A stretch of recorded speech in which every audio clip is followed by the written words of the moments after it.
किसी से कम नहीं याप्रमाणे आजकाल महिला प्रत्येक क्षेत्रात आपला ठसा उमटवत आहेत। याचंच एक ज्वलंत उदाहरण शाहूवाडी तालुक्यातील नांदगाव इथं पाहायला मिळतंय।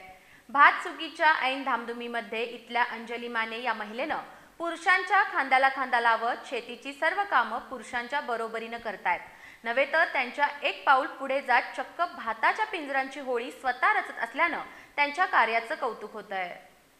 शाहूवाडी तालुक्यातील नांदगाव इथल्या अंजली संजय माने या शेतीची कामं पुरुषांच्या बरोबरीनं करत असल्यानं जिद्दी आणि कष्टाळू महिला म्हणून त्यांचा नावलौकिक आहे। त्या शेतीमध्ये नांगरणी, कोळपणी, बैलांची आवतणी, लिलया करतात। त्यांनी रचलेली पिंजराची होळी तर एखाद्या पुरुष शेतकऱ्याला लाजवेल अशीच असते। या कृतीनं महिला शेतकरी काय करू शकते याचा नवा आणि सक्षम आदर्श समाजापुढे त्यांनी ठेवला आहे।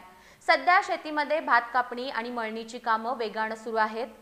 पारंपरिकरित्या भात कापून झाल्यानंतर त्याची मळणी करणं आणि मग वाळलेलं पिंजर रचून त्याची उंच होळी तयार करणं हे शारीरिक श्रमाचं आणि पुरुषांनी करायचं काम मानलं जातं। मात्र नांदगाव इथल्या या धाडसी महिलेनं ही रूढ समजूत मोडीत काढली आहे।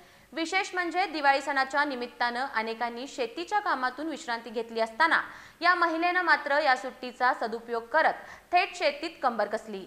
तिनं केवळ भात कापणीतच नव्हे तर पिंजराची होळी एका विशिष्ट उंचीपर्यंत रचून त्याची मजबूत आणि कलात्मक होळी स्वतःच्या हाताने रचली। तिचं हे काम पाहून परिसरातील शेतकरी आणि महिला वर्गात त्यांच्या कार्याचं कौतुक होतंय। कट्टा न्यूजसाठी नांदगावहून धनाजी थोरात।